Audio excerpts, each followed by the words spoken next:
A warm welcome to the 8th web-based lecture series in the Center for Geographical Studies, AKU campus, Patna.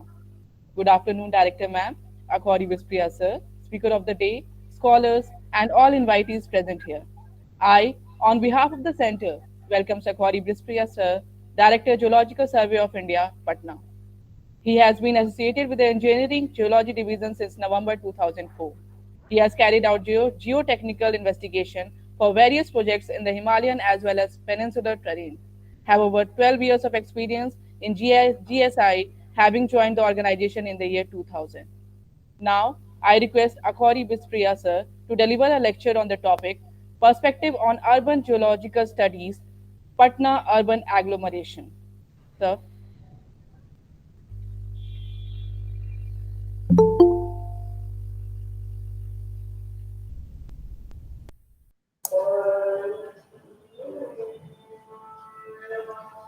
Okay. Very good morning, ladies and gentlemen. Am I audible on the other side? Sir? Yes, sir. Yes, you are audible. Okay. Very good morning, ma'am. Very good morning. Yeah. I express my regards and good wishes to all my seniors. Just a second. Hello?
Okay.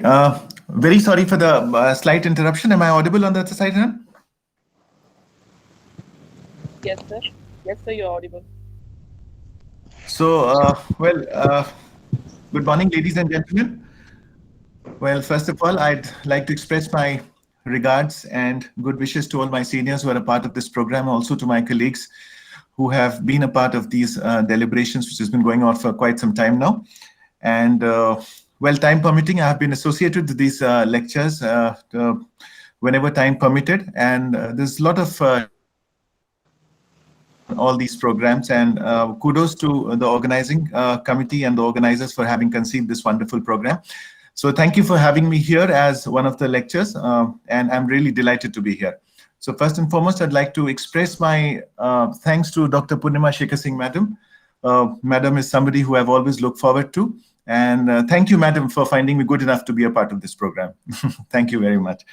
Well, though Ms. Kanchan has just given a brief introduction to me, please allow me to give a brief introduction about the organization that I represent.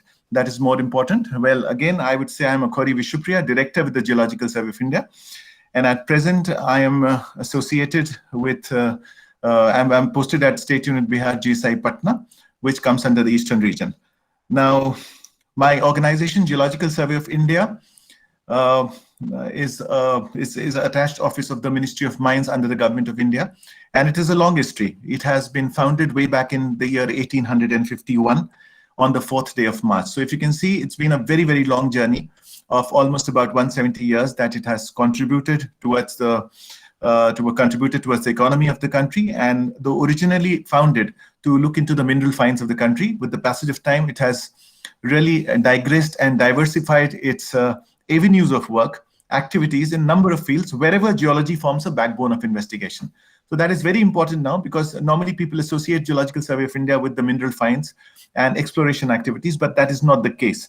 So that is the point which I'd like to make. And in fact, in the last decade or so, it has started working on a mission matrix mode. Like it started sometime during the last part of 2008, 2009, when the HPC recommendation came.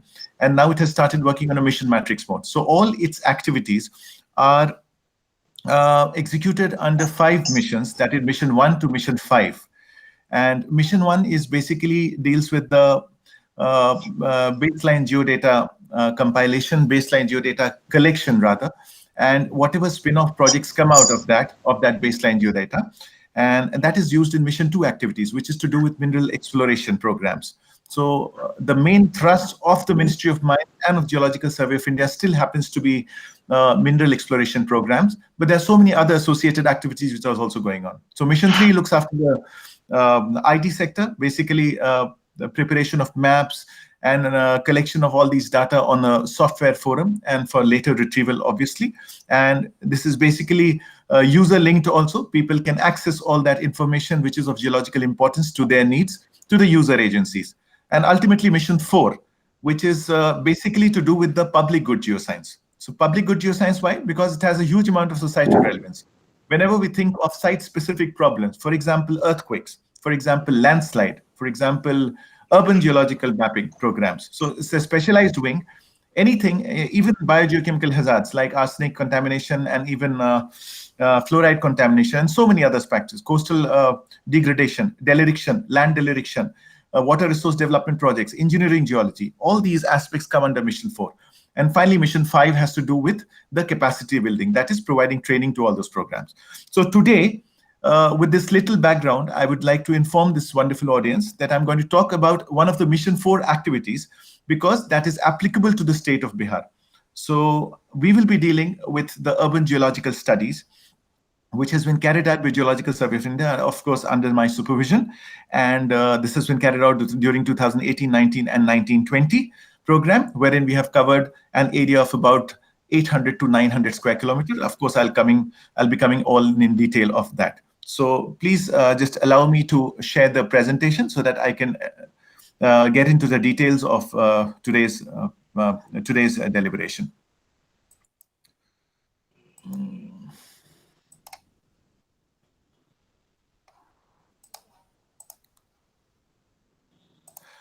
Okay, is the slide visible to everybody? Yes, sir. Okay, very good. So the topic of my presentation today is aspects of urban geological studies with respect to Patna urban agglomeration. And of course, Patna has always remained a hotspot in terms of the requirements of the population of Bihar, because we don't have many urban centers, so to say. And obviously, there is a lot of attraction, a lot of migration to Patna to crave for higher studies and to look for basic facilities which are there in the urban center. So it automatically gains importance. And today, this is the topic of presentation. Moving on to the next slide, which is to do this. Now, before coming on to Patna, it's very important to tell you briefly about the geology of Bihar, because without it, I'll not be able to express the intricacies of investigation as far as Patna is concerned. Now, rather after an unceremonious division of the state of Bihar, state of erstwhile Bihar into Bihar and Jharkhand way back in year 2000 November. Now we are left with almost only about 8% of rock cover as far as Bihar is concerned. Rest everything is alluvium. Rest everything comes under package of alluvium. Now, if you look at the sparse distribution of rock outcrops that we have in Bihar, we have a very little exposure, as you can see on the screen right here. That is the West Champaran, where lower and middle Shivaliks is exposed, and of course the Bhabar belt of Valmiknagar and Thakurganj area. Now, all along the southern margin of Bihar, we have the Chota Nagpur Gneissic complex, which is an eastern continuation of the Central Indian tectonic zone. And obviously, this is a high-grade metamorphic belt. Now, we have a little bit of Vindhyans over here and Mahakoshal group of rocks, which comes somewhere here and delimited to the left bank of Son River. We have the Munger or the Rajgir sedimentary rock succession, which also continues up to Jamui. And of course, we have the Vihar mica belt. A very thin patch over here is that of Rajmahal traps, that is around Bhagalpur region and all those areas. But most of it lies in Jharkhand and parts of West Bengal only. So rest everything that you see on the screen consists of alluvium, and the thickness can vary from about 200 or 300 meters to even as much as 2 to 3 kilometers. So that is just ominous. I'll just get into details of that. Okay, so just for information, this is the basic mineral find that we have in Bihar, because after the distribution of Bihar into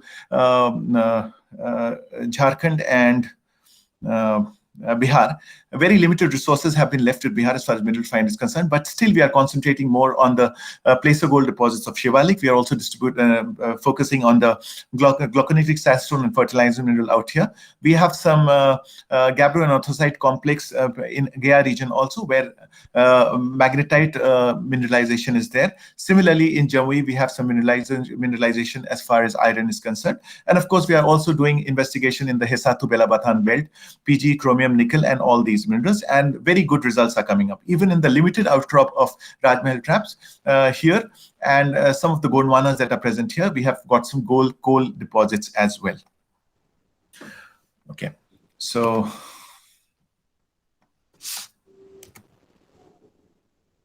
just a minute.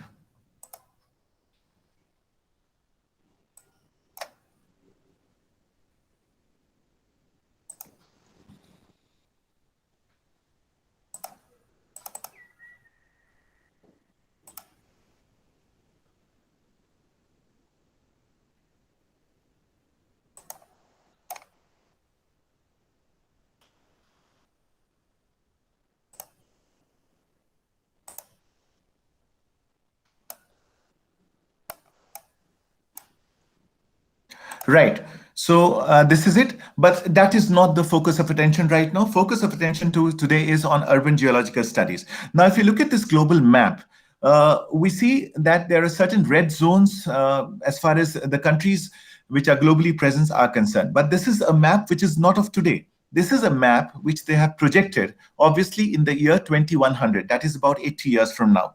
What is the maximum population increase that is going to take place in top 10 countries of the world? Now, if you look at the tropical belt, that is between 0 degree and 23.5 degree, that is between Equator and the Tropic of Cancer. That is the most fertile belt in terms of availability of resources, air, sunshine, water resources, and other things. And obviously, the potency of human population has increased over that period significantly as compared to other Arctic regions or permafrost regions where the population is much lesser. So this is just a projection where you can see that in 2100, the maximum increase in population that is going to take place will be in Nigeria and Africa, as you can see here, and that is a circular spot that you can see here. And the increase would be about from 200 million people right now to about 1,000 million people at that point in time. So it will be an increase of 760 million people. And out of the 10 highest increasing population states or the countries, 8 states of them will be from Africa. And of course, India will not lag far behind. It will be placed at the second position. If you look at the US, it will be around 46% increase that we expect at that point in time. And obviously about 150 million people are going to increase. So China, which happens to be the most populous nation, will actually show a decrease in the population by 300 million people. And they've already started working on that. So you can understand India stands at second place. So what I basically want to drive with the help of this particular slide is that the population is definitely increasing with time, and the urban population is also getting more and more bulbous with time. But the land area which can accommodate this population is much lesser as compared to the population which is increasing. So if we also look at the Indian population growth map or the Indian population density map, you can all these see the variants of orange over there. So there are only selected places where there has been a phenomenal decadal growth. Now, every region has a certain amount of geological and geographical entity which supports that kind of a population increase. So if you look at the Indo-Gangetic plain, right from Punjab, Srinagar up to Guwahati region, all these areas are very fertile. We have availability of groundwater at reasonably shallow depth, and other factors are also very, very conducive for population increase. So basically, so all these portions show a very high increase of about 35% and above as a part of decadal growth. But there are some regions, as shown by green, which show less than 5% of decadal growth, but they're very limited as far as our country is concerned. Similarly, if you look at the density, which is the number of people per unit area, so that is also, this Indo-Gangetic plain shows a very high density as far as number of people are concerned. So what does this say about a country? This says about a country that in an area which is about 3.28 to 3.30 lakh million square kilometers, and the entire population is not distributed in a proper manner. It is basically the 5 states of Maharashtra, Uttar Pradesh, West Bengal, Bihar, and Andhra Pradesh, which accommodate most of the population of the country. Even when we talk of a place like Rajasthan, which has the maximum area or the largest state when we compare it with other states of India, the population share of this state is almost about 5 to 6% of the total population. So it is rather a kind of imbalance which is mostly being created in the fertile belts, and obviously geology and geography play a very important role as far as this is concerned. So with this little background, we come on to the topic of urban geology. Now, why urban geological studies are important? Now, I would say urban geology is a relatively new branch of geology because some studies were carried out some 50 years back, and in patches, it has been taken up in some of the developed centers. But as far as a precedence is concerned, such kind of work has not been taken up in universality. So in 1920s, that is almost about 100 years back, Germany did some projects on urban geological mapping. And even in 1930s, on a detailed map of 10,000 scale and 5,000 scale, some work was carried out. And post-World War, a lot of upsurge in urban geological mapping was done in parts of Europe, North America, Germany, and Czechoslovakia, Netherlands. But as such, today also, it is not taken with that much amount of seriousness as it should be. So what is the most driving factor as far as urban geology is concerned? Now we can see that most cities owe their origin and present existence to certain geological and geographical factors which control the position of the coastline. Either they control the position of the river courses, the situation of the corridors, like presence of the mountains at the back, the foundation conditions in which they live, the vulnerability to natural hazards, and distribution of natural resources. But the point or the problem is that with growing population, the human beings over a passage of time have clearly modified the natural conditions to a great extent. The population has mostly taken place in urban centers. The rural centers still don't have as much population as compared to, because of the facilities which are available there. Now, this has led to renewed demand for natural resources like mineral, water, construction material, and so many other factors. So basically, the main reason for taking up urban geological studies is for the city planners and decision makers to realize that earth sciences plays a very key role in providing the desired resources in mitigating natural and man-induced hazards. So urban geology, basically, how do we define that? It can be considered as that branch of applied geology which deals with major population centers. But urban geological mapping cannot be done for a very huge area. It has to be a moderate area with a moderate population, because otherwise the project will go haywire. So I would say one of the pioneer workers of urban geological studies, Michael Wilson, maybe when he was just 7-years old, he found out below his feet certain ash deposits, which was volcanic ash beds in parts of United States of America.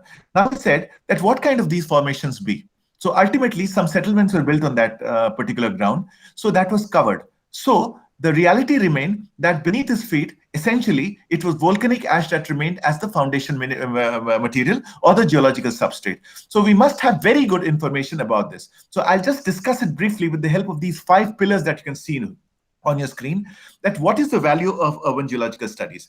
Now, you would agree with me that a geologist is more peaceful, very happy, going into the wilds, away from the hustle and bustle of the city, to do his geological findings, to study. So he wants to stay away from the city. But what separates this kind of study with that kind of study? It is basically you have to live at the cosmopolitan center, you have to live close to the populace, and then carry out such studies, because ultimately the unurbanized area which you are investigating is ultimately the geological substrate. Either that can be rock or the overburden material in which the settlement is going to take place over a period of time. Now, people are also ridden with certain amount of misconceptions about that area.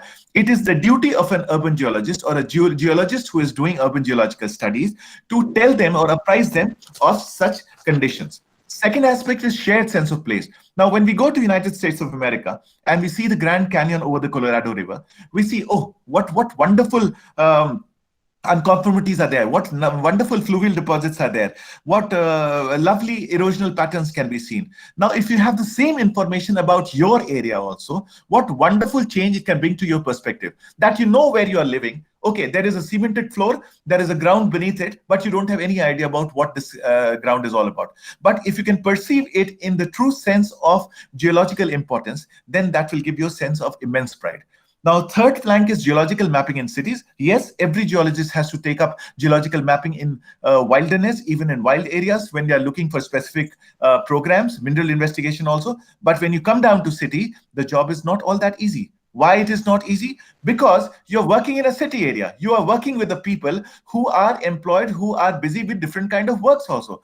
So that causes a bit of a hindrance. So there can be traffic also. There can be limitations on installation of machines also. So all these give you a lot of challenge as far as geological mapping in cities is concerned. Now, economic benefits of urban geology, which is the fourth aspect, which says that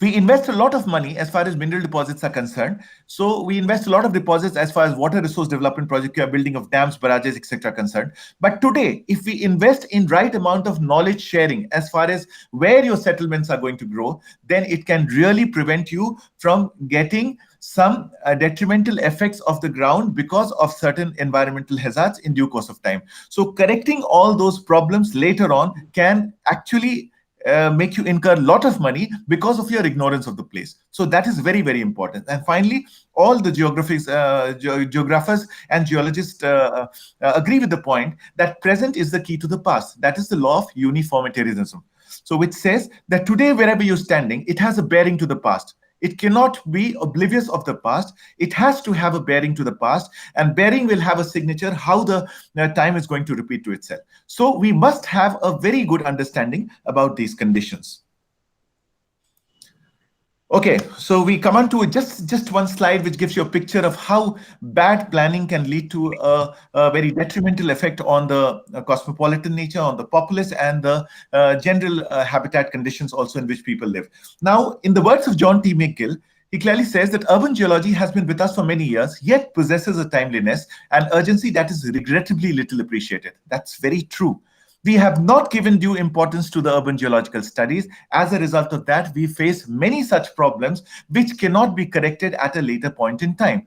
Today, we are building certain structure. If you are not aware of the geological ground conditions at that point, then we are likely to have problems. So the purpose is therefore to alert the geological professions, and not only to the geological profession, but to others as well, to present and the future significance of urban geological studies. So this is one of the photographs that you see. We have polluting domains out here.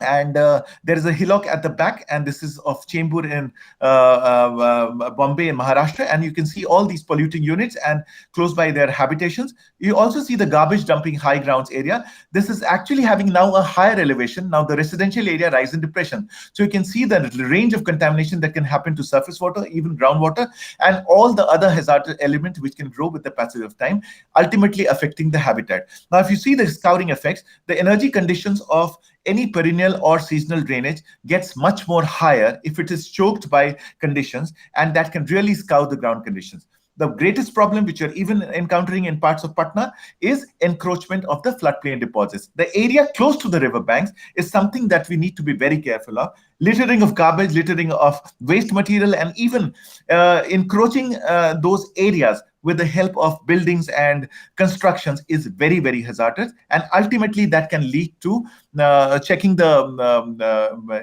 fluvial ecology of the fluvial system. So that is something that needs to be understood. We also need to understand that bedrock geology and overburden material plays a very vital role in ground and surface water circulation, while the soil acts as interface and host to the long-term residence of heavy metals and solid waste, and it can permanently alter the natural course of pedogenesis. So such kind of information about our environment is very, very important. Going on to the next slide. Well, this is just another schematic section of how a river, along which major of the civilizations have occurred with the passage of time, gets ultimately clogged, ultimately affected because of the cosmopolitan nature. Now, if you see the illustration of the schematic section from top to bottom, this is the youth path of the river, this is the middle part of the river, and this is finally the later part of the river. Now, as the river traverses to the city, it is choked by overexploitation of water, and addition of solid waste increases the velocity and the density of the air, and reducing the ground porosity from the Thalweg area to the flood bank area. So what happens here?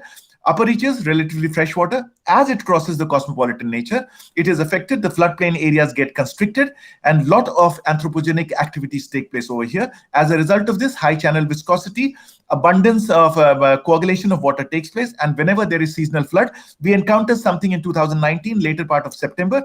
We were all at the receiving ends of monsoon, wherein high amount of precipitation took place in just about 3 days' time. And finally, when this water reaches the downstream area away from the cosmopolitan, it takes us a sigh of relief, but it is so much adulterated with suspended particles and effluents that it ultimately destroys the surface water, and also the groundwater conditions get polluted. So ultimately, this is something that we need to understand. So this is just an illustration of how these things can be possibly checked. Of course, this has to depend on the topography of the area also. See, there is a collector dam. We allow the natural drainage to remain like that, and we have some switches over here and canal system. So the pressure on the main channel doesn't remain so, and finally it is diverted here and finally diverted to the same region. And similarly, we have stop switches, and ultimately regulated supply of water takes place, and the entire flow system doesn't get affected. So this kind of improvisation has to be taught depending on the topography of the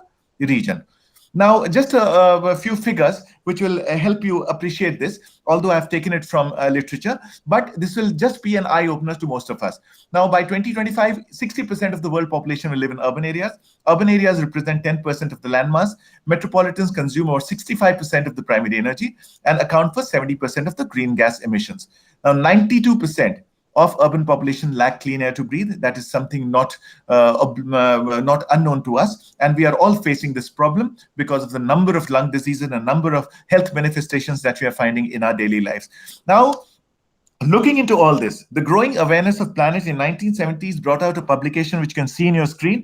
It is called The Limitation of Growth, which unleashes the concept of sustainable development, which is concerned with challenges related to energy and environment, along with socio-economic considerations. So at that point in time, when the interventions of human was much lesser, that time also people started thinking about this problem and thought about it. I'll quickly run through this program. What has been the urbanized districts as far as Bihar is concerned? We total have 38 districts, and urban up is 17 and 16. You can see this red one in among the main states. Bihar still falls at the back of the backbench, and you can see this red worm which is going down. Just about 0.8% urban population in million is there, and rate of urbanization percentage of the total population is also about 9 million. So there's not much of urbanization, and that also tells us about the fact that places like Patna, Bhagalpur, Bihar Sharif, Muzaffarpur, and mainly Patna, I would say, because we are here in Patna. So I would say because of the limitations of urban growth in other areas, the pressure on Patna is increasing by leaps and bounds. So you can see the growth of populations in 1951 to 2011 from 361 million to 1210 million. That is an unprecedented rise, almost 3 times or 4 times of the original scenario. These are some of the graphs which says what has been the decrease of agricultural land due to urban growth, and some of the centers, Bilaspur, Gautam Budh Nagar, Jaipur and Raipur have been shown. But if you see the topographic makeup, the morphostratigraphic control, that is vegetation, water bodies, wetland, agricultural land, all have shown a decline with the passage of time. This was the case in 1975, and this is the case in 2015. Similar is the case of water bodies. Similar is the case of agricultural land. What has shown an increase is the red signal, that is the urban built-up area. People are continuously making houses. People are constantly looking for settlements, and more fallow lands are being used for construction purposes. And this is what the graph looked like.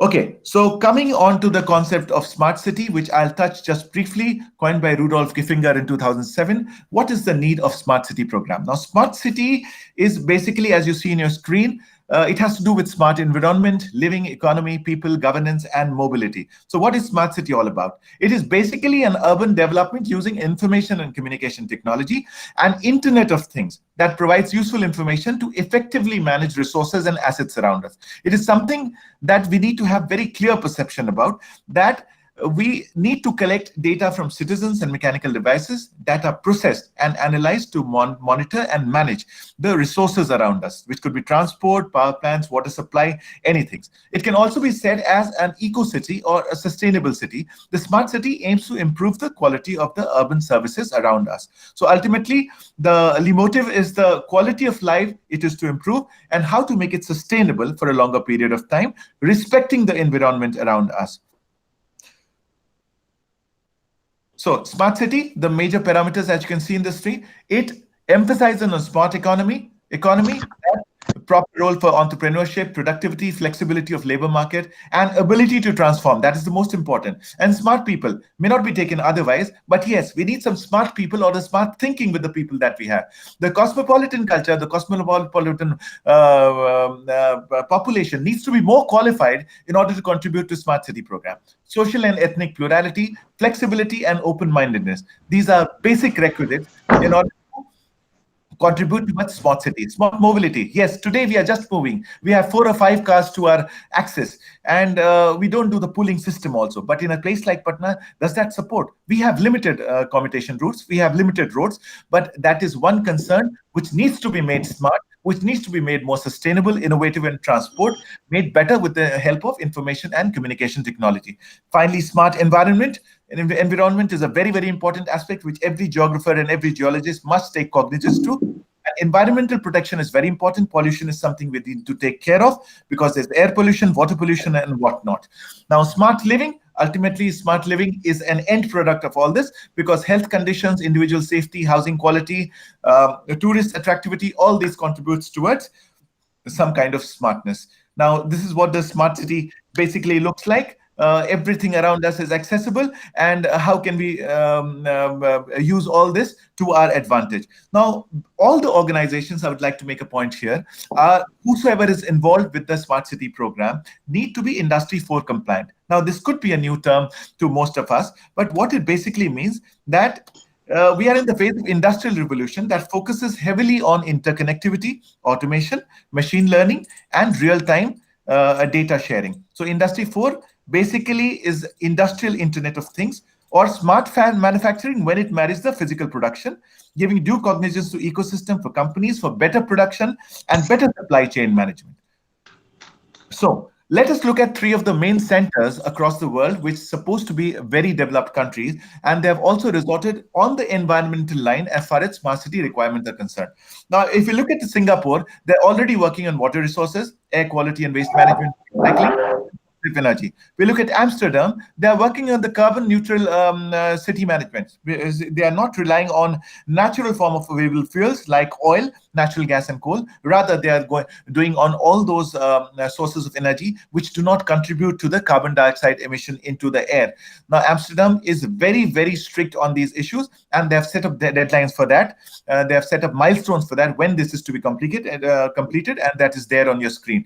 Now, the guidelines are so stringent that whosoever is violating these norms are duly punished and stopped from making such effort. So this is something that we also need to care. And let me inform this audience that today we have very high repository of coal in India, but as for the guidelines of Ministry of Mines, we need to harness less and less of coal with the passage of time, and that has not become a priority. We have to shift to more plausible ways of energy production. Now, France is also working on the carbon-free transport, positive energy, building wood-generated heat networks, and so on and so forth.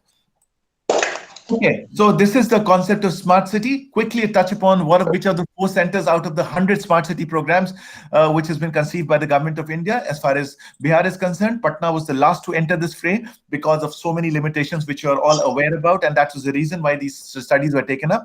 But before these studies were taken up, it was still not considered as a smart city contender. But the other cities happened to be Muzaffarpur, Bhagalpur, Bihar Sharif, and Patna. And that was the reason why we took some work as far as this state was concerned, this city was concerned. Now, just have a look on the geological map of Bihar.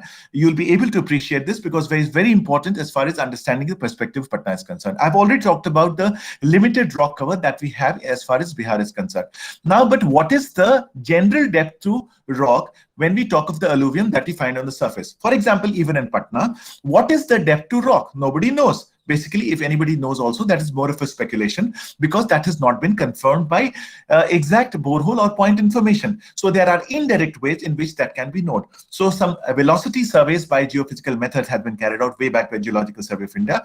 And right from Aurangabad, if you see, the rock exposures are present here. So velocity surveys were done up to Patna Bank, and even such Google gravity anomaly maps have been prepared for parts of North Bihar also. So if you see the range of 300 to 400 meters per second corresponds to that of the superficial layer.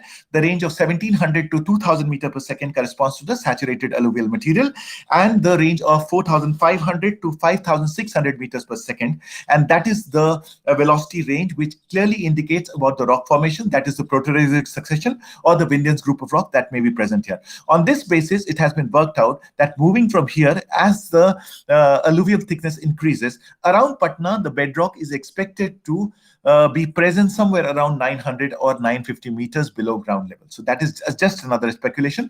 We have not been able to ascertain that with a borehole. That is a very difficult proposition. But yes, fairly correct this is, and less than 1 kilometer the rock could be present. And because this is mostly because of a lot of sediments is being brought by the extra peninsular region, a lot of sediments is being brought from the peninsular region, and they're ultimately finding place in the miscible zone, that is the median drainage of Ganga river flowing from west to east. Now, if we look at the parts of North Bihar, we have a very thin veneer of rock exposure over here. Mostly it is the Bhavar belt and the Piedmont zone, where there is a matrix of cobbles, pebbles, and boulders in a fine-grained matrix. And as you go down towards Ganga, here the slope is much more perceptible, mostly northwest southeastern slope. But as you get into this portion, the slope becomes rather perceptible.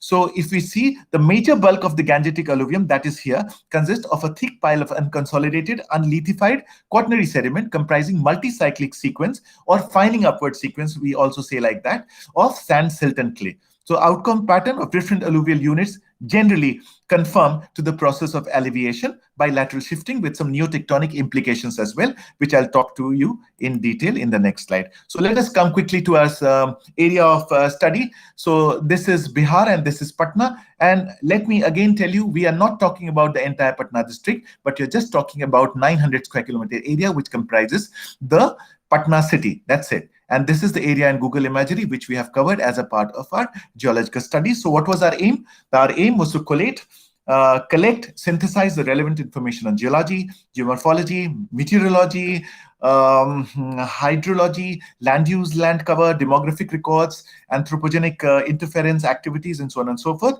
and ultimately to prepare a geoenvironmental impact assessment map, and finally compilation of all older works as has been carried out by earlier workers.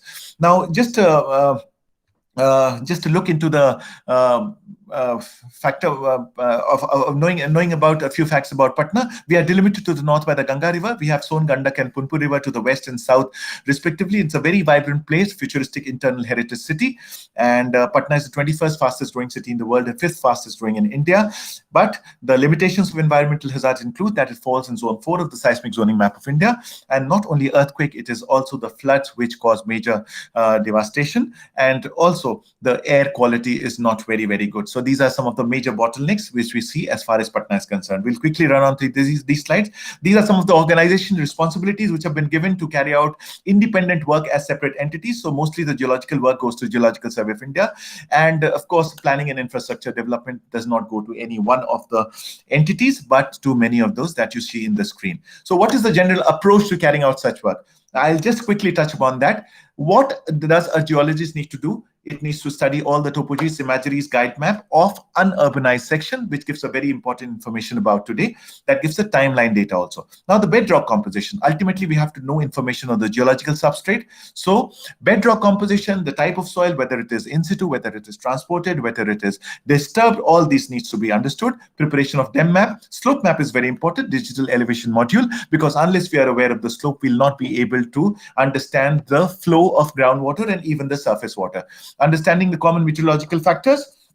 That is another very important, grid sampling on bedrock. Now, grid sampling is very, very important because when you cover certain area, the entire area needs to be represented. It doesn't have to be biased in a particular section. So we distribute the entire area into grids. As far as the grids, the sampling in that kind of grid section will be applicable to that kind of study. For example, if we do seismic impact resonation, we distribute in a 1 square kilometer area. Similarly, we do some different kind of studies. We accordingly distribute the area. Now, sample profiles of lakes and rivers for pollution, that is very important.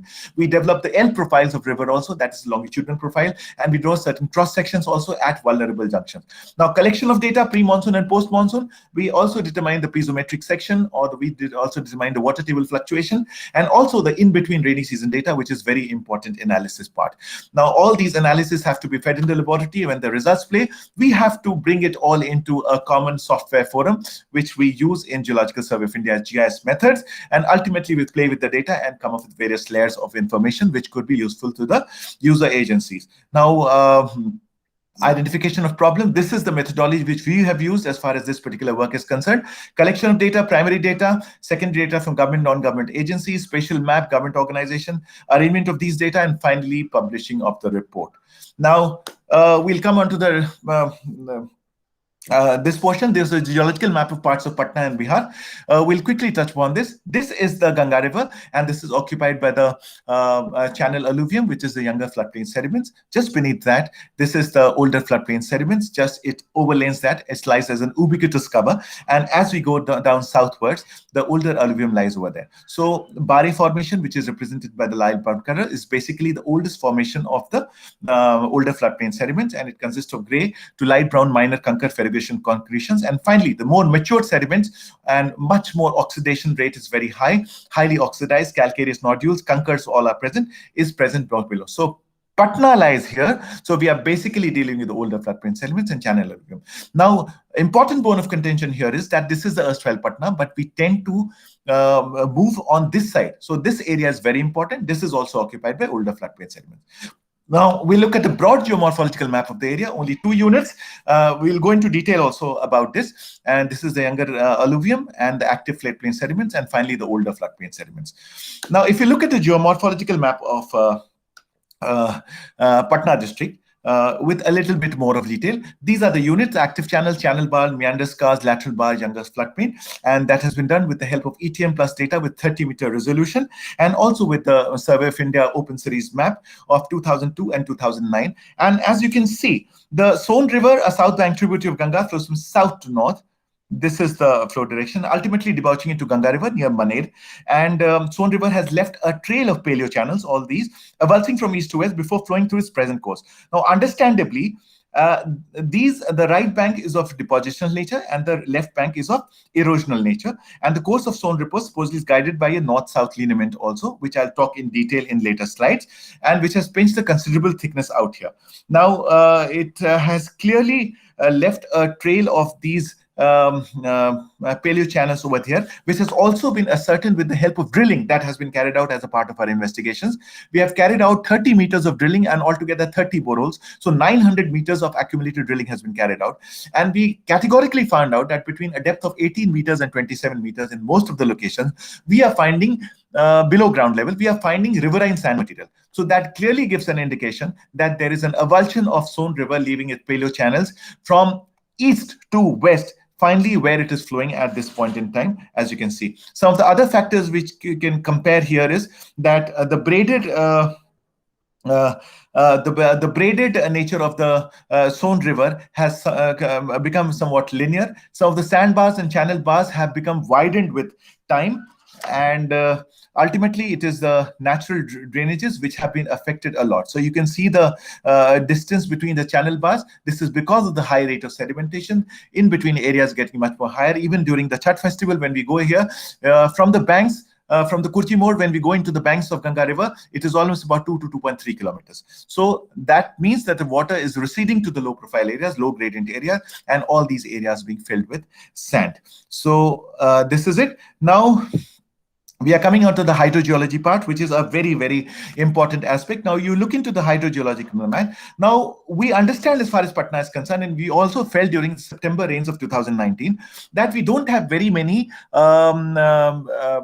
tanks or very many lakes which can accommodate water, right? As we have in case of Darbhanga. So there are very few man-made storage repositories present in the area, and they also comply with the demographic aesthetics. All along the right bank of Son River, there is a series of abundant channels, few fully atrophied, some modified as cultivable land, and while others are marked for religious purposes. Now, northeast-southwest trending canal represents the center of the study area, that is G/2. Here is the canal that we're talking about, the Patna or the Son Canal.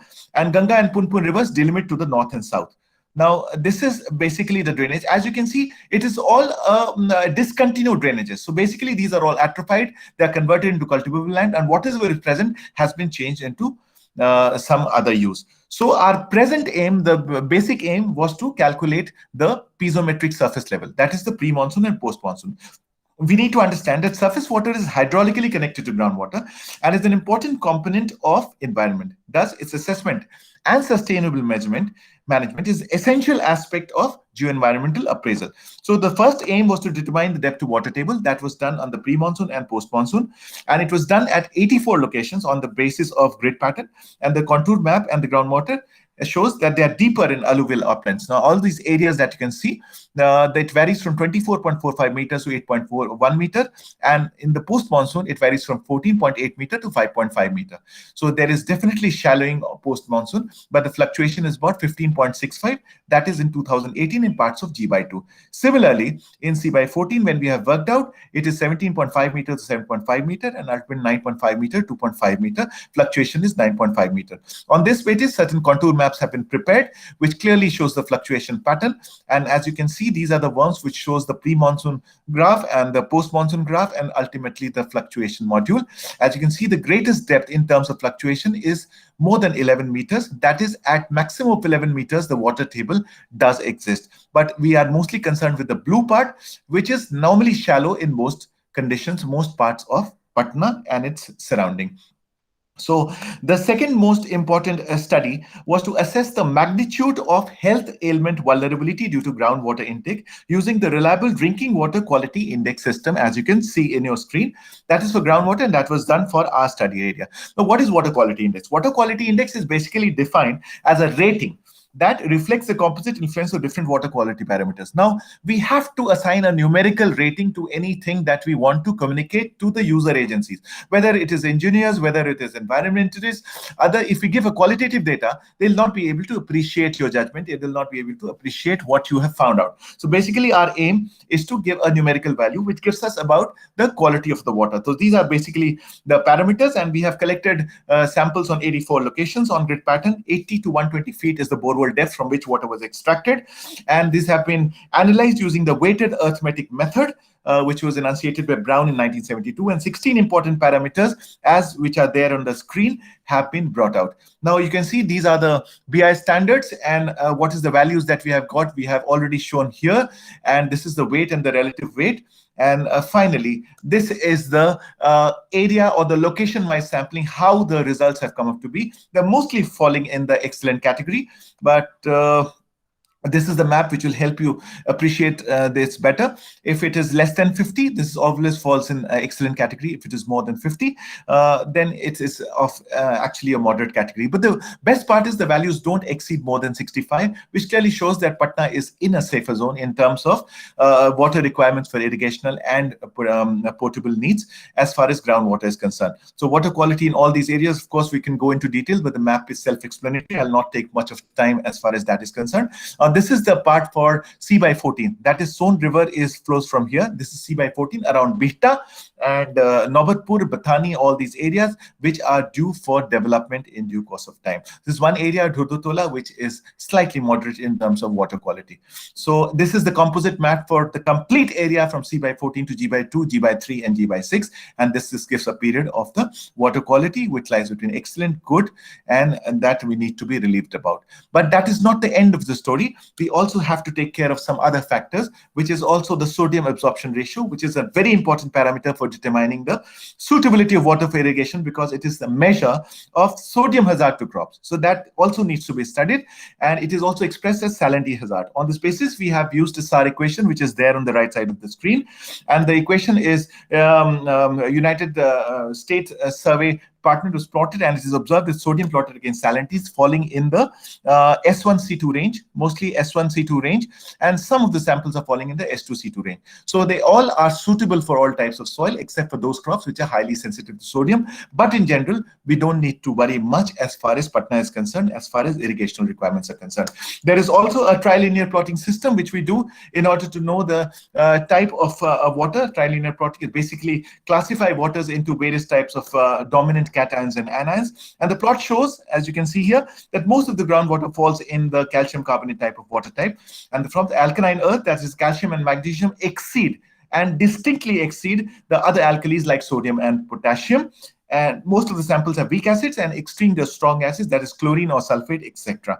So basically they are of shallow and fresh water type, and some of them are typical of deep water groundwater, and that can be influenced by ion exchange category of water classification. But we need to be careful about one very strong menace which we find as far as Patna is concerned. Now, you see, this is the oscillation zone of Ganga. We all understand. Can I just come in? Ma'am, I have time for around half an hour more before I conclude. Yes, sir, you have. Yes, because obviously I'm taking a little bit more time, but please allow me so that I can finish in a proper way. Thank you very much. Okay, so you can see this is the flow direction of Ganga River from west to east. But Ganga is basically a medial drainage which is flowing from west to east, but it has a certain amount of north-south oscillation also. So you can see all these floodplain areas. We can see with the help of yellow scar, which delimits the boundary between older alluvium and the younger floodplain.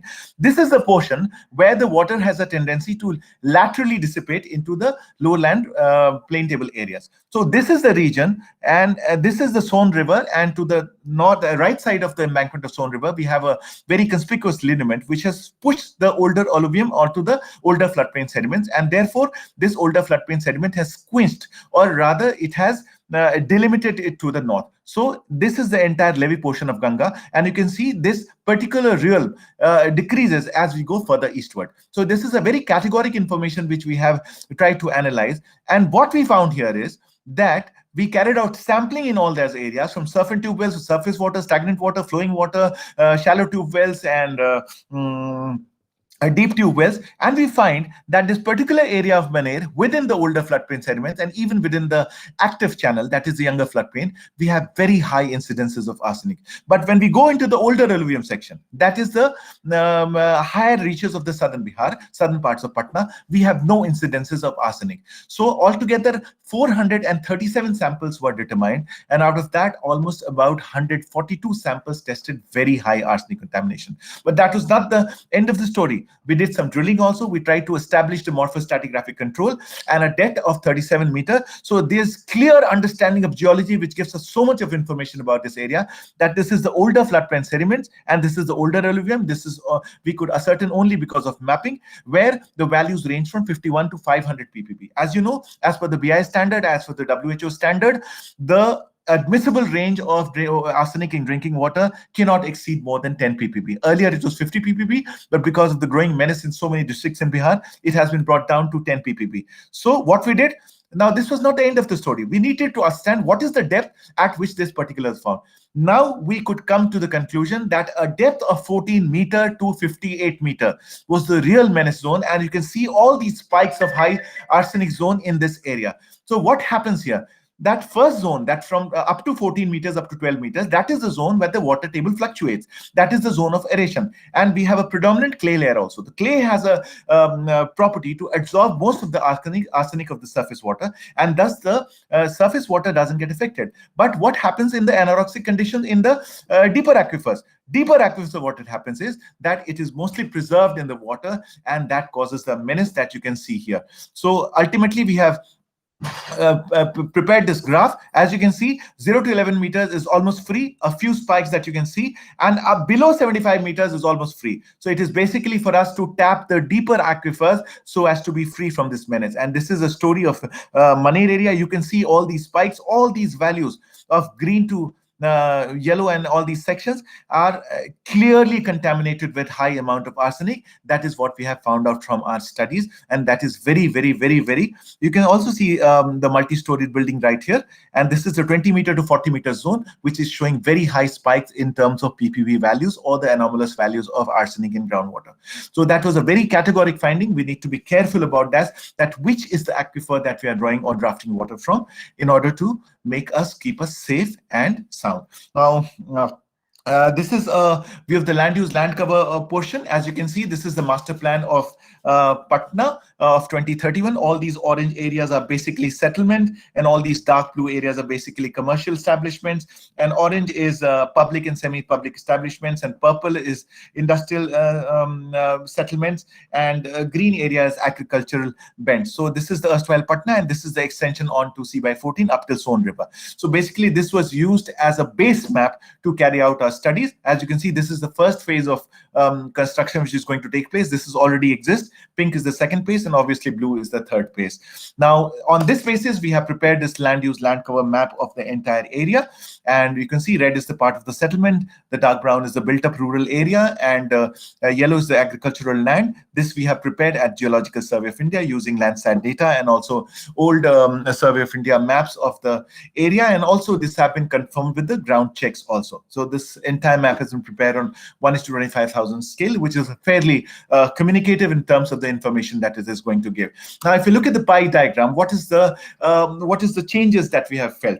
Now, what we did is we consulted the Bhuvan website using IRS data and Landsat data for about 1999 and Sentinel data for 2019, a gap separating them by 20 years. And AIRDAS Imagine software was used during the PGRS study and examined the software. Now, you can see the pie diagram. The settlements increase from 1999 to 2019 has been about 14.50% from 8.27%. There is not much difference in terms of agricultural area, but obviously there has been a decrease. But yes, the blue area, which is the river portion, that has been partially encroached by settlements, and that shows a considerable decrease. Now, this is the major things that we have shown. Now, the Son River also, which is showing braided nature in 1999, now shows a rather straighter course. There's a marked reprise. We have found out some other factors also, like along the left bank of Ganga and their stretch is continuously being used for agricultural purposes. Now, there's rather unplanned and unsystematic growth of settlements all over the place. We have very limited avenues for green zone development, and ground space have been used for construction, and proper planning for generally observed in planned township is not to be seen in this part of the country. Now, clay extraction, what we've seen along the Punpun River is quite high, and the vast stretch of land, this is the land, about 100 square kilometer area. To the north of Danapur is the area which remains inundated during rainy season, but is normally used for, used by people residing there in the form of settlements and also for vegetation. Now, this portion can be used for water sports and other things as well, recreational purposes also. Now, similar kind of soil study has also been carried out. 150 number of samples has been used, and soils in this area is predominantly sandy loamy with clay loam at places with low to medium nutrient status, and it is mostly of alkaline nature, that is pH ranging from 6.3 to slightly alkaline, that is 8.2, and total number of 150. As you can see, that these are the locations from which the SAM samples have been collected. From the B horizon, that is the zone of accumulation in soil profile on grid pattern, and ultimately the chemical analysis for all these elements that you can see in the screen have been done, and these apply to the nutrient value of the soil for irrigation purposes, and that is the purpose for which it has been done. So contouring has been done for different element also. Now, coming on to the geotechnical study. Now, what we are basically concerned with. Today we are concerned with, चलो ना वहां पे जमीन ले लेते हैं, वहां पे घर बनेगा, बहुत अच्छा जमीन मिल रहा है, वहां पे ले लेते हैं. For that you need to have a very good feasibility assessment of the geotechnical conditions of the ground. For this, what we have done is that we have carried out a hand augering, improvised hand augering at so many other places. Geotechnical study has been carried out down to a depth of 3 meters. We cannot do endlessly, but we have carried out at 30 locations. That 3 meters or 10 to 12 feet below ground level is what we have carried out. And all these locations, of course, they are done on grid pattern, but they have prioritized other areas also where constructions are likely to take place. Now, can you see in the screen this animation? This is an improvised hand augering method. What we do is we lower 3 holes of 1 meter NX size, 1 meter, 2 meter, and 3 meter, and we coat it with a layering of bentonite mud so that the clay gets properly recovered over there. And with the constant hammering and gyration, that is the clockwise rotation of this map, this goes inside the ground, and ultimately when we retrieve it by the similar method, the core comes out. In that direction, the core is sampled, it is logged there in the site itself, and we have done it on 30 locations, and we get wonderful core information down to a depth of 12 meter. Now, why 12 meter? Because that is the depth for light foundation structure material, and that is very informative as far as any area is concerned. So on that basis, we have carried out this information. And what was the purpose of this? The purpose was this to, as you can see in the screen, the purpose was to find out the moisture content, density, void ratio, porosity, specific gravity, liquid limit, plasticity index. All these parameters are very important in determining the geotechnical properties of the overburden material in which the foundation is to be laid. So you can see these are the cores, and we have also corroborated them with the help of fence diagram, and these are the various locations at which the 3 meter core have been joined, and we had tried to correlate them as well. So the very important characteristic of a very important requisite to this is to understand what is the grain size analysis, whether how much percentage is sand, clay, and silt, and ultimately they are all falling in the clay portion. That is done with the Sheffer diagram. As you can see, more silty nature is obviously that lacks plasticity, and as far as sand is concerned, it is very less, cohesionless, and that is why we have to look further. So luckily, see, these are the parameters which have been drawn for 1819 and 1920, and ultimately we have drawn the graph for plasticity index and the liquid limit. So what are the results basically we're getting out of it? So mostly the soils are fine grained and clay and silty clay and inorganic in nature, having low to moderate compressibility, and they're very suitable for light foundation structure. Mind you, I'm saying only for light foundation structure. If you're going in for a high-rise structure, then site-specific investigations are very, very important.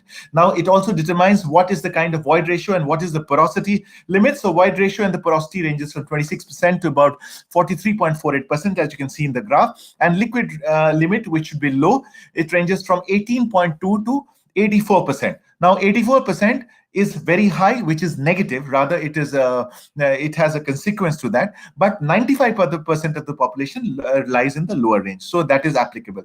So the plasticity index determined that most population lies within the range of moderately plastic range. So for heavy structure, as I said earlier, site-specific study, deep foundation has to be done, and heavy piling has to be resorted to. But we are going to make an embankment along the rivers. This soil is most suitable. So there is absolutely no problem as far as making embankment is concerned. Now, geophysical study. Madam, I'll just take 15 minutes more before I conclude. So what is the purpose of microzonation? Now, microzonation carried out by mechanical method and also by indirect method, which the facility which provides which is made available to us by the geophysics department. So this is the study area, and you see we fall in zone 4 of the seismic zoning map of India. That means we have been surprised by earthquakes of 1934, 1988, even the 2011 earthquake, 18 September of Sikkim earthquake, which affected parts of North Bihar as well, and even the 25th April earthquake of Nepal, in which parts of North Bihar were affected, and there were several post shocks to it also. So that means that we are definitely governed by the lineament map framework of the country, and therefore this kind of studies is very, very important. Now, what can these studies actually help us to? So this aspect is called microzonation. Now, why was microzonation important? I would like to make it clear here is that during the Mexico earthquake of 1985, it was found that about 300 kilometers away from the epicenter, mind you, epicenter, where the epicenter of the earthquake lied, about 300 kilometers away, there was huge devastation in a particular area. So scientists and geologists felt that what could be the reason that increasing distance from the epicenter, there could be so much of disturbance.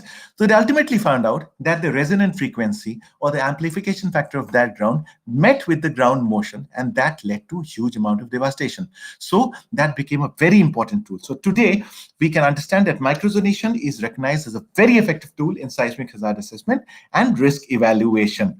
So it is a method of basically zoning the ground as far as the ground motion characteristics are concerned, taking into account the source and the site characteristics. Now, I would like to make it understandable to you in a much more simple manner. Now, you understand that all buildings have a natural period. That is, they have a tendency to swing back and forth in a few seconds. That is the amount that they take. Now, the ground also has a specific resonance frequency.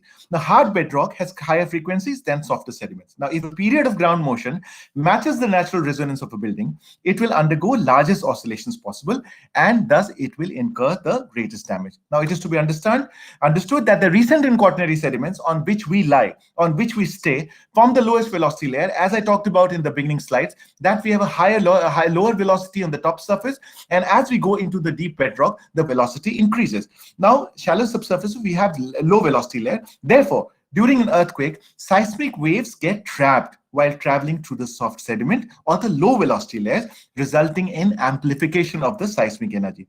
Now, this soil amplification results in destruction of man-made structures, and therefore the key point here lies that buildings on hard rocks and large buildings, mind you, please listen to this, buildings on hard rock and large buildings on soft sediments may suffer more damaging ground motions as compared to small buildings on soft sediments and large buildings on hard rock.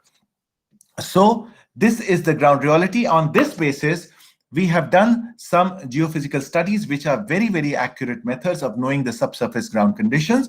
And therefore, we have also categorized the kind of natural frequencies which are available to various kinds of buildings, one-story buildings, two-story buildings, three-story buildings, tall buildings, and high-rise buildings. On this basis, we have clearly categorized the area, and we have found out that the most important challenging for earthquake engineering is in fact the predominant frequency of the ground and designing the response spectra for structure that can sustain the seismic load.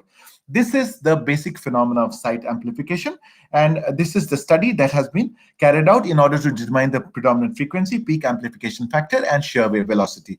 So you can see in the map, this is the area that is around Magdumpur and Kalapur area, which is a high vulnerability zone. I'll not go into detail. It will take a lot of time as far as making you understand the predominant frequency and amplification factors are concerned. Of course, we'll get into this some other time if time so permits. And these are some of the map. As you can see, these are the different layers, not only on the subsurface, but down to a depth of 90 meters or even 100 meters.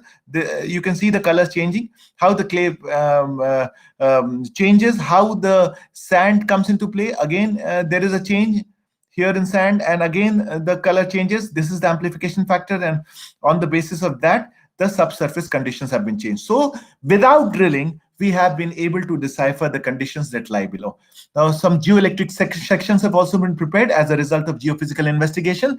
And you can see these are the profiles along with geoelectrical sections to ascertain the depth rock conditions. On the basis of the response spectra that we have received, we have built these logs also, which are below ground level. As you can see, these are logs. This clearly tells us about the subsurface ground conditions, and also they are very informative for designers and planners.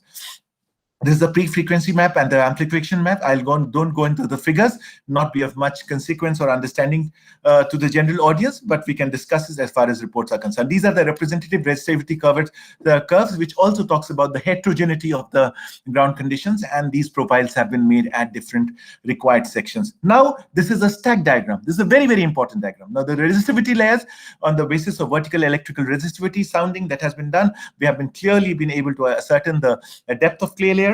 That is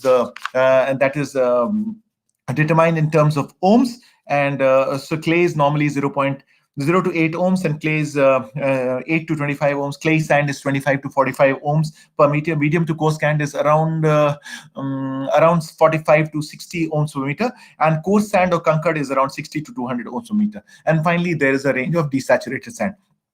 So this is basically a stack diagram of the entire area. which gives an understanding of the subsurface conditions. So these are some of the highlights, which obviously when you access this report, you will be able to understand that which zone is difficult in terms of resonant frequency or peak amplification factor. So this is it. The geophysical aspect is over. Now we quickly come on to the flood. There's something that is not unknown to you. We have been troubled by floods of 2019, September 27 to 31, where in 12 days we were in a complete mess. Episodic floods have been there in parts of North Bihar. That is because of the flat plains inundation, lateral inundation, which takes place. And we have the most, as far as Patna is concerned, 2019 floods, barely 1 year back, and 1975 floods have been the most ominous. And just to look at the chronology of some of the major events, if you look at the 1975 floods, the year that I was born, immediately after the floods, people also joked about me that I was probably found floating on the water, and they just picked me and thought I would probably get drowned. So that is the story that behind my birth. So obviously I take it with a pinch of salt. Earlier it did not amuse me as much, but that was the time in 1975, around 11.67 lakh cubic water, that is cubic foot per second, was discharged from the Indupuri barrage in Rohtas district. As a result, the major floods, in order to save the Danapur cantonment area, that had to be released, and the entire water from zone area came into the flood area. These are some of the other features which prominent flood of 1954, how much hectares of land and how many houses were destroyed, 74 floods, 87 floods, 2004 floods, and of course the 2007 floods. Of 2007, it was one of the biggest, not only affected parts of Bihar, but affected parts of Jharkhand as well. Now, this is the spot area. I was talking about the DEM map, of the digital elevation module, but in a rather imperceptible slope difference, as we find in parts of South Bihar, what is the thing that we need to do? We need to determine the spot heights. That is done with the help of surveying, and we get the spot values also, then we prepare contours. That gives a very good indication about the problem that we have. So, you can see this is a very good map, which I want the audience present here to kindly concentrate on this map. This is a picture of the image of 2019 of 4th August. Now you can see all these areas of white portion is basically not covered with water. So water is confined within the realms of the Ganga River. But what happened on 27th? It rained incessantly for 3 or 4 long days, and ultimately all these black portions are coming into the water, this portion. So what is the problem? So I have clearly tried to study this particular phenomena, and the land gradient is very low, and though the regional slope is from south to north, as far as all those territories south of Ganga is concerned, there is a kind of centripetal drainage, and there is local slopes which are behaving abnormally as to the normal regional slope. What happened? The local drainage is not always in compliance to the regional drainage, and it creates poodles in a rather saucer-shaped depressions. Patna is in a saucer, in the form of a saucer shape. So peripheries are high, but at the center it is more of a bulging nature. So it has, the water has a tendency to get trapped, and it doesn't escape. So the spot height elevation, as shown in the earlier slide, clearly gives a picture. So what has happened here is that the fast pace, haphazard pace of urbanization has affected the land relief significantly. Now, my house was built way back in 1958 in Patliputra Colony. That time, the foundation level was certain as something different. Now, with the new constructions that are coming up, the resale of plots, all these new people have made their houses on raised foundation, which has further lowered the ground level of existing construction. Now, the new residents have inordinately raised the foundation by 2 to 3 feet and even more, just to save themselves from the adjoining water cases in case of resale of plot. So what has happened is that adversely it has affected the plight of the old residents who cannot raise their foundation any further. Now, as a result of this comparative raising up of the foundation of the adjoining flats, they have come further down. So as a result of that, water is now entering the ground areas also. I would like to put it as a matter of fact here that water in the living area inside my house had entered up to a height of 65 centimeter, and the entire beds, everything was floating. So had that not been the case, everybody had been on the same ground, then the problem would not have been as disturbing as it has turned out to be. So this is a disturbing element which needs to be addressed by the urban department and largely by the administration, and it creates a very unwarranted imbalance in the slope disposition of the town.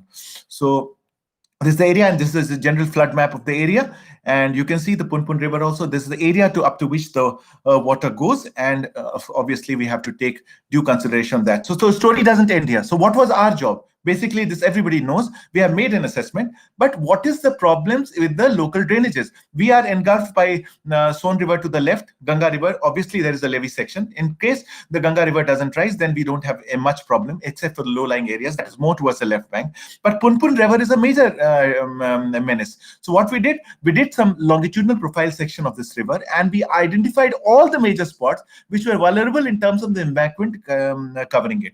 So you can see a section over here also, about 5-meter section. Clearly, geology has been marked out. All these areas have transverse cross sections have been prepared, and engineering geological considerations, pitching, and whatever treatment measures have been suggested have been communicated. So this is a very, very important step at all important junctures. You can see this portion also at Punpun River near Palakhi village and Lanka Kachura village. All these areas, wherever there is vulnerability, water ingresses into the land has been checked and proper treatment measures have been suggested. So you can see also along the Son River, this is some of the flanks of the Son River. As you can see, tentative cross section, Parev, that is near Koilvar Bridge. We have taken number of cross sections. As you can see, these are the sections, and we have suggested measures here also. Now you can see the sand quarrying. This is a big menace as far as Son is concerned. You know, Son is most fertile in terms of the sand which is there for construction purposes. But illegal mining is going on in a very, very high scale. What we have a price, and we can see some desiccation cracks in clay also. People are also going into the clay horizon. That is badly affecting the ecology or the fluvial regime in Son River. So what is the norm which the environmental people set up, or as set up by the National Green Tribunal? They say that even if you have to quarry sand, then it has to go down to a depth of 3 meters, but you have to make platforms of 1 meter, 2 meter, and 3 meter.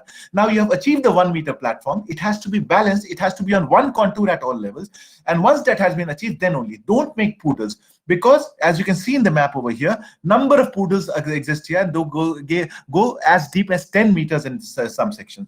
So all these studies we have brought out to the notice of the authorities. Of course, it is their final call how to go about it. But this is the section. Similarly, we have done it for Ganga River also, wherever the vulnerability section is there. And there we have found out there's a conspicuous clay horizon also, which is being used for brick kiln purposes, that is manufacturing of brick, but they're going on an incessant scale, which is disturbing the ecology of the system.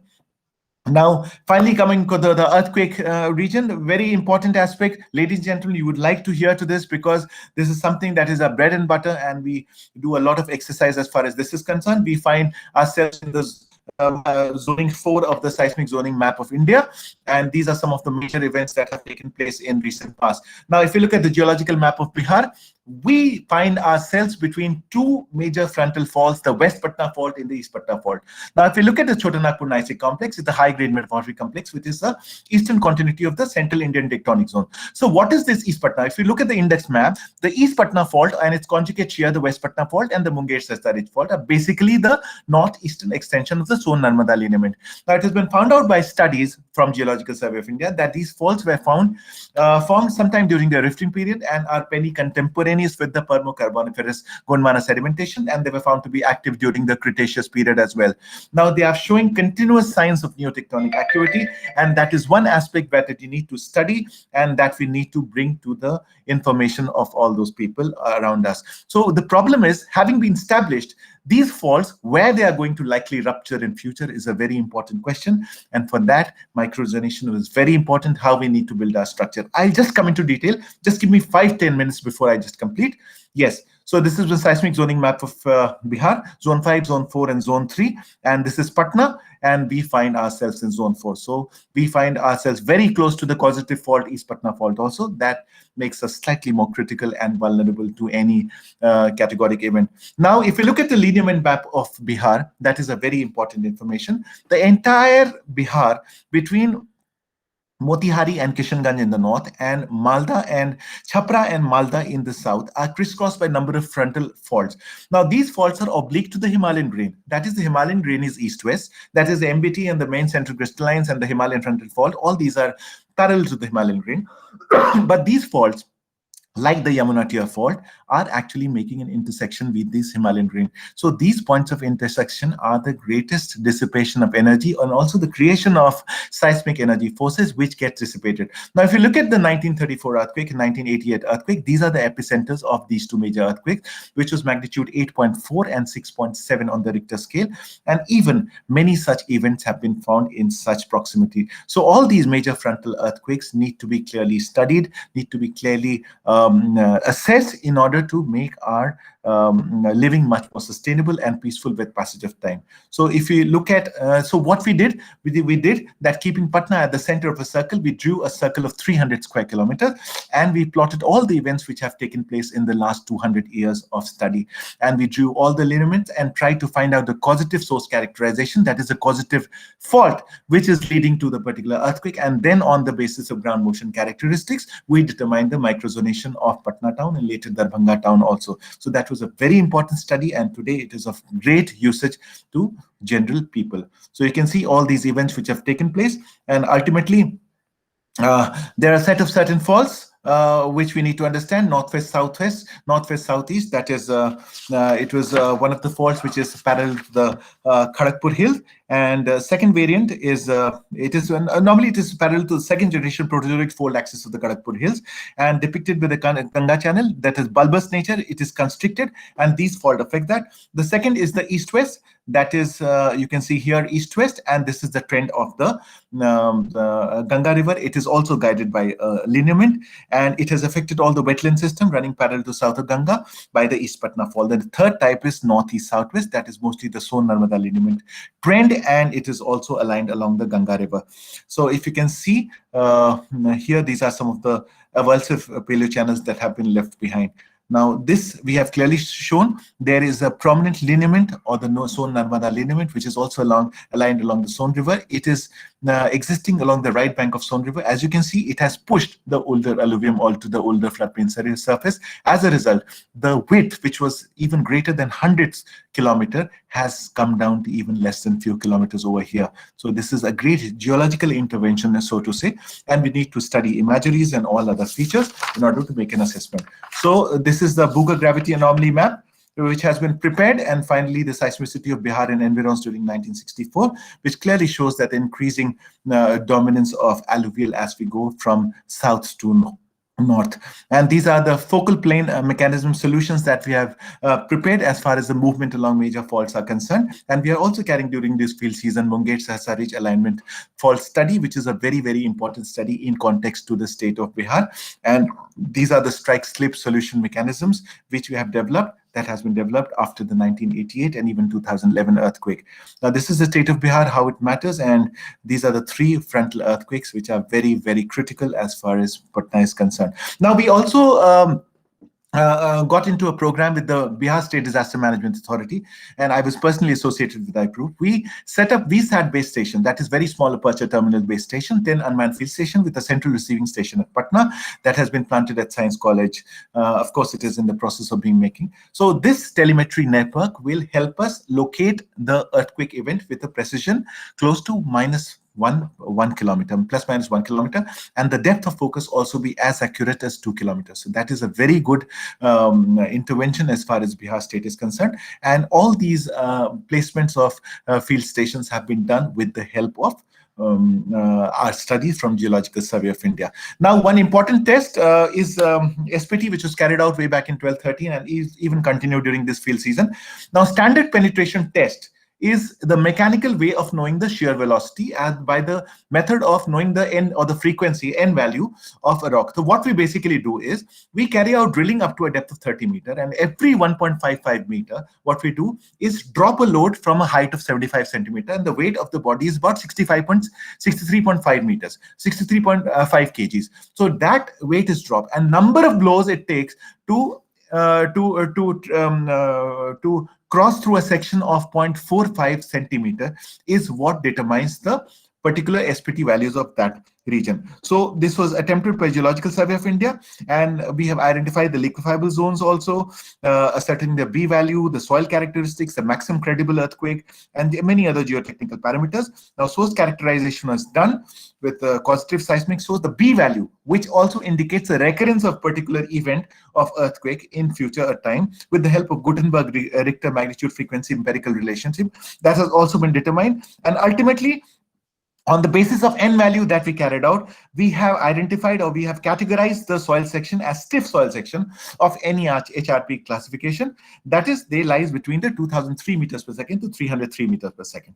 So on that basis, ladies and gentlemen, we have also identified the liquefiable zones. Now, for members in the audience who may not be conversant with the liquefaction factor, it is a very, very important factor in case of Bihar, because liquefaction is a characteristic of a soil in which a cohesionless soil, otherwise intact, start behaving in a liquid manner, and suddenly the density increases and it has a tendency to upsurge from the water table depth. Of course, it has to remain in saturated conditions, and it suddenly upsurges and it removes the entire structure which is on top of the ground. Now you can see the ground below. It is the Great Japan earthquake. You can see these buildings. Nothing has happened around. What has happened? Liquefaction has just taken place here, and this building has just been uprooted. So it's a high-rise building on a quaternary formation.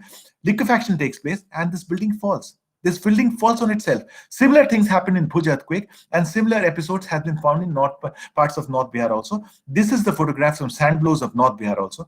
And on that basis, we have made an integrated liquefaction map down to a depth of 1.5 meter and clearly categorize or compartmentalize the zones of Patna wherein liquefaction might take place. So there's a very important piece of information. Tomorrow, if you're going to plan a house or buy a land in outskirts of Patna, then you might like to refer to this map and say, okay, this is the area I need to be careful of, or this is the geotechnical considerations that I might keep while purchasing a land in that area. So there's a very important information for planners and achievers, and this is how the soil liquefaction takes place. As you can see, loosely packed grains are held together by friction. Its proper bedrock is there, everything is normal, and when the shaking happens, density rises and it almost starts behaving as a liquid, and as a result the structures on the top get affected because of the liquefied nature of the soil. So it is a very, very important characteristic of seismic microresonation. On this basis, we have categorized the entire Patna area into very low, moderate and high zones of seismic vulnerability, which will be of importance for planning lightweight structures and even higher structures with specific site investigations. Now, so what is the percentage of the criticality lies? So as for the FSL values, 56% of the study area is falling in very safe zone. Rather, there's nothing to worry. But in the zone range, that is values of greater than 3 is there, but values of less than 3, less than 1 is around 14% of the study area lies in critical area, and between 2 to 3 is about 24% of the criticality, which lies within the ambit zone of critical to moderately critical zone. So this has been worked out. And finally, we have come up with a map which says about the entire land use pattern of Patna and its adjoining parts, the existing settlements, and also the settlements which are likely to be had in future. And we have built up this map, keeping into cognizance the water quality index, the pre-monsoon, post-monsoon integrated liquefaction map, the vulnerability index map of study layer, and seismic microzonation values, and flood hazard zonation, biogeochemical hazards, and other factors. And we have comprehensively suggested and recommended whatever measures that need to be taken. Obviously, I'm not in a position to share the intricate details about this presentation because they have worked out in GIS platform. And obviously, the first beneficiaries are going to be the state government department and all those who need it. And once that is out, that will be free on the public domain as well. So this is it as far as the presentation of today is concerned. And of course, I'm thankful to my team, geologists and geophysicists, Priya Upadhyay, Shikha Dagar, Abhishek Kumar Chaurasia, Sandeep Kumar, and GS Gokul, who have worked relentlessly to achieve whatever has been shown to you. Thank you very much. I request Satish sir to summarize today's lecture, sir. Thank you. And first of all, great thanks to Dr. Aghori Vishwapriya, Director, GSI Patna branch.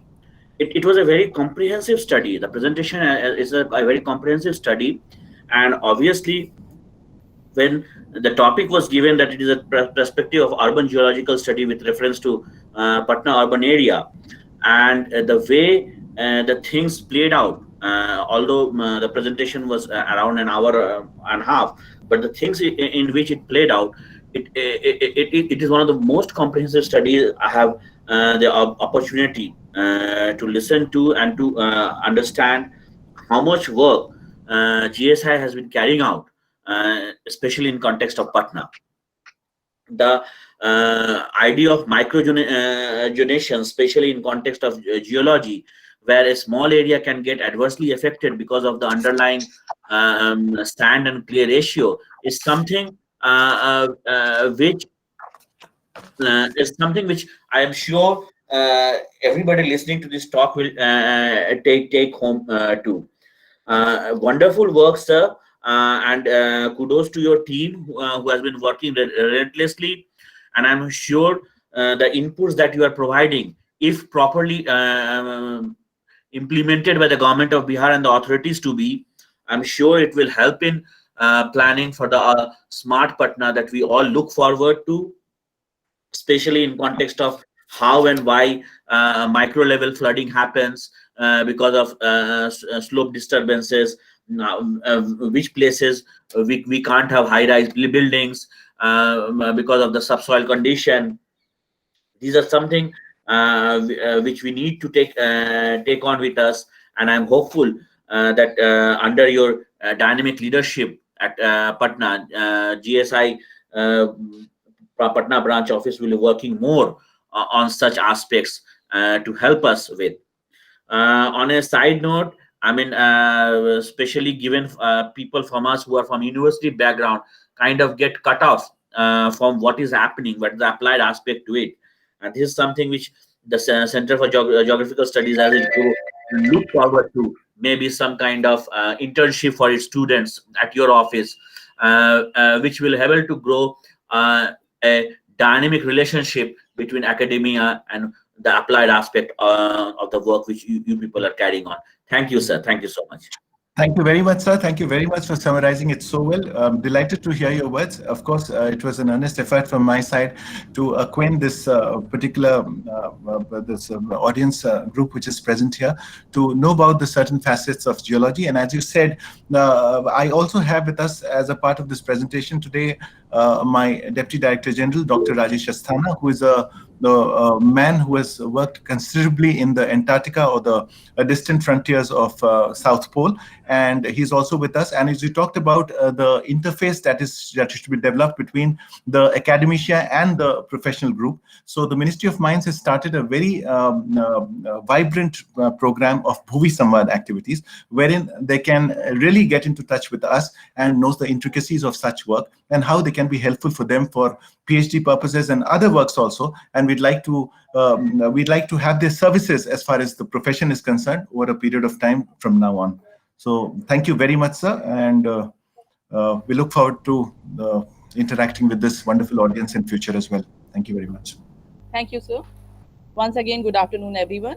I, on behalf of the Center, extend a very hearty vote of thanks to the Honorable Speaker, Dr. Akhoury Vispriya, who took out valuable time of his busy schedule. I must mention our deep sense of appreciation for the speaker, for his explanation on the topic. We are all inspired by his great words. I would like to thank all our great scholars and invitees for joining our webinar. Finally, I would like to thank our director, Professor Purnima Shekhar Singh, for her enthusiastic support in organizing such web-based lecture series every Saturday in the Center for Geographical Studies. Thank you, sir. Thank you very much. Thank you.